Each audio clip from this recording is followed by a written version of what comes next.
ስልካችን ውስጥ መስተካከል ያለባቸው 3 ሴቲንጎችን ዛሬ ይዤላችሁ መጥቻለሁ። እነዚህ 3 ሴቲንጎች ለደህንነታችን እንዲሁም ለኛ ሙሉ መረጃችን ወሳኝ ስለሆኑ ሶስተኛው ከሲማችን ጋራ የተገናኘ ስለሆነ እናንተ ይህን ቪዲዮ እስከመጨረሻ እንድትከታተሉ እየጋበዝኩኝ እንግዲህ ቤቱን ሰብስክራይብ፣ ላይክ እና ሼር አድርጉ። ስለዚህ ቀጥታ ወደ አንደኛ ከርቀት ያለን ስልክ ለመቆጣጠር የኛ ስልክ ሙሉ መረጃችን ይዞ ከኛ ቢጠፋ ወይ ደግሞ እኛ የማናገኝበት ቦታ ላይ እንዳጋጣሚ አስቀምጠነው ብንረሳው በቀላሉ ድምጽ እንዲያሰማ ማድረግ እና እንዲሁም ደግሞ ሰዎች ሌቦች ከኛ እጅ ቢያወጡት እዛው ባለበት ሆኖ ሙሉ መረጃችንን ዲሌት እንድናደርግ ወይም ደግሞ እንድናጠፋ የሚያግዝ ነው ማለት ነው። ስለዚህ እሱን እንዴት እንደምታዘጋጁ ወደ ሴቲንግ አፕሊኬሽን እንገባል። እሱ ጋር ከገባን በኋላ ጎግል የሚል እንትን አለ፣ እሱ ጋር እንገባለን። እዚህ ጋር እንደምትመለከቱት ጎግል ላይ እንገባል። ጎግል ላይ ከገባን በኋላ እዚች ጋር ኦል ዲቫይስ የሚል አለ። እዚች ጋራ ኦል ዲቫይስ የሚል አለ። እሱን አንድ ጊዜ እንጫናለን። ከዛ ዲቫይስ የሚል አለ። እቺኛዋ ዲቫይስ አንድ ጊዜ። ከዛ በኋላ የኔ አሁን እዚህ ጋራ እንደምትመለከቱት ኦን ነው። ስካን ፎር ኒርባይ ዲቫይስ ይላል። ማለት በእናንተ አካባቢ ወይ ደግሞ በእናንተ ስር መሆኑን ለማሳወቅ ይችኛዋን እንደምትመለከቷት አሁን ኦፍ አረኳት። ነገር ግን ትክክለኛው ምን መሆን አለበት? ኦን መሆን አለበት። በዚህ አጋጣሚ ስልካችሁ ቢጠፋ እንዲሁም በቀላሉ ድምጽ ማሰማት ይችላል። ሰዎች ከርቀት ቢሰርቁን ከርቀት ሆኖ ሙሉ መረጃችንን እነሱ ሳያዩት ወይ ደግሞ ሳይጠቀሙት በቀላሉ ማጥፋት እንችላለን ማለት ነው። ስለዚህ እናንተም ይሄንን ሴቲንግ የመጀመሪያውን ይሄን ኦን በማድረግ ስልካችሁን ከሌቦች ወይ ደግሞ መረጃችሁን ከሌቦች መታደግ ትችላላችሁ ማለት ነው። ሁለተኛ ዋይፋይ እና ብሉቱዛችሁን አውቶ ጆይን ወይም ደግሞ አውቶማቲክ ኮኔክት የሚል ከሆነ እሱን አሁኑኑ ማስተካከል አለባችሁ። ምክንያቱም የተቋማት የምታውቁት ተቋማት ወይ ደግሞ ሆቴሎች፣ ሆስፒታሎች ካልሆኑ ትምህርት ቤቶች ካልሆኑ ሰዎች ወይም ደግሞ ስካመሮች ምን ያደርጋሉ? ህዝብ በሚበዛበት አካባቢ ላይ ዋይፋይ ሰው እንዲሁ በፍጥነት ኮኔክት እንዲያደርግ ያለ ፓስዋርድ ያደርጉትና እነሱ ኮኔክት አድርገው ከየት እንደሆነ ሳያውቁ በቀጥታ ወደ መጠቀም ይገባሉ ማለት ነው። በዛ ሰዓት እናንተ ኮኔክት አድርጋችሁ ስትጠቀሙ ሙሉ ፋይላችሁን በፍጥነት ይገለብጡና የሚፈልጉትን ፎቶ፣ ቪዲዮ እንዲሁም ደግሞ የተለያዩ መረጃዎቻችሁን በአንድ ጊዜ ምን ያደርጉታል? ለነሱ መጠቀሚያ ወይ ደግሞ እንዲሁም ለተለያዩ ድርጅቶች እየሸጡ ምን ያደርጋሉ? በእናንተ መረጃ እነሱ ይጠቀማሉ ማለት ነው። በዚህ አጋጣሚ ፓስፖርት እንዲሁም ደግሞ የሞባይል ባንክ ፓስዋርድ የባንክ ቤት ሙሉ ፋይላችሁ የተያያዘ ከሆነ ስልካችሁ ላይ ያለ ከሆነ ስለዚህ በቀላሉ ገንዘባችሁን ከእጃችሁ ታጣላችሁ ማለት ነው። ያ እንዳይሆን በቀላሉ እንዴት እንደምታስተካክሉ ላሳያችሁ። በመጀመሪያ ሴቲንግ ላይ ትገባላችሁ። ሴቲንግ ላይ ከገባችሁ በኋላ ኮኔክሽን የሚል አለ። እሱን አንድ ጊዜ ትጫናላችሁ። ከዛስ ዋይፋይ የሚለው ላይ አንድ ጊዜ ትጫናላችሁ ማለት ነው።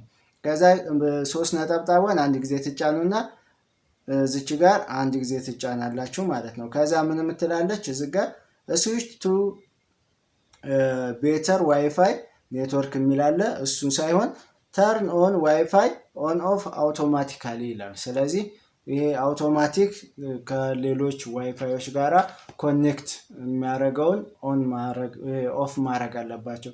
ኦን የምታደርጉ ከሆነ እንዲሁ በቀላሉ እናንተ ሳታስቡት ብራችሁን ገንዘባችሁን ልታጡ ትችላላችሁ ማለት ነው። ሶስተኛውና የመጨረሻው ይሄ ከሲማችሁ ጋር የተገናኘ ነው።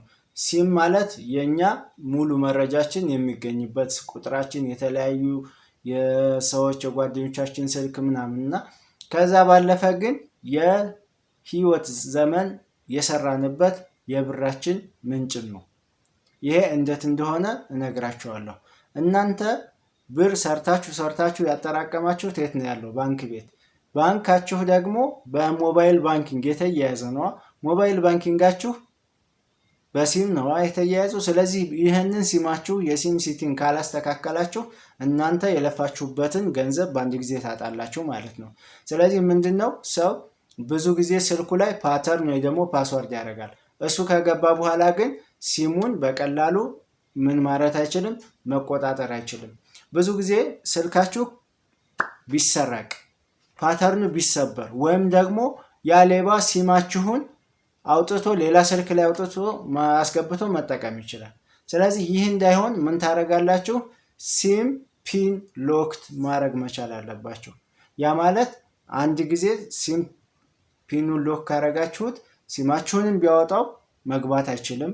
ስልካችሁን ሰርቆ ከእንትን ቢል ምንም መጠቀም አይችልም ማለት ነው። ስለዚህ እናንተ ያ እንዳይሆን እንዴት ማስተካከል እንዳለባችሁ ላሳያችሁ። በመጀመሪያ ሴቲንግ ላይ ትገባላችሁ። ሴቲንግ ላይ ከገባችሁ በኋላ ሲም ማናጀር የሚል አለ። ኮኔክሽን የሚለው ላይ ከገባችሁ በኋላ እዚች ጋር አንድ ጊዜ ትገቡና ከዛ ሲም ማናጀር የሚል አለ። እሱ ጋር አንድ ጊዜ ትገባላችሁ። እሱ ጋር ከገባችሁ ሞር ሴቲንግ የሚል አለ እዚህታች እዚች ላይ ሞር ሴቲንግ የሚለው ላይ አንድ ጊዜ ትገባላችሁ። ሲም ካርድ ሴኩሪቲ የሚል አለ። ሲም ካርድ ሴኩሪቲ አሁን ሎክ ሲም ካርድ ይላል። እዚህ ጋራ ግን አንድ ትልቅ መልእክት ልንገራችሁ። የእናንተን ሲም ፒን የማታውቁት ከሆነ ወይ ደግሞ ሲማችሁን ስታወጡ ፒን ብሎ ያስቀመጠውን የማታውቁት ከሆነ በጭራሽ እንዳትሞክሩት። ምክንያቱም ደጋግማችሁ ከ3 ጊዜ በላይ ከሞከራችሁት ምን ይሆናል?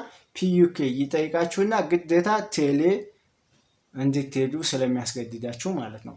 የምታውቁት ከሆነ ግን አንድ ጊዜ ይችን ትጫናላችሁ። ከዛ በኋላ ምን ይላል? እዚህ ጋራ አስገቡ ይላል። ነገር ግን ይሄ 3 ጊዜ ነው ቻንሳችን። ከ3 ጊዜ በላይ ከሆነ ምንድነው የሚሆነው?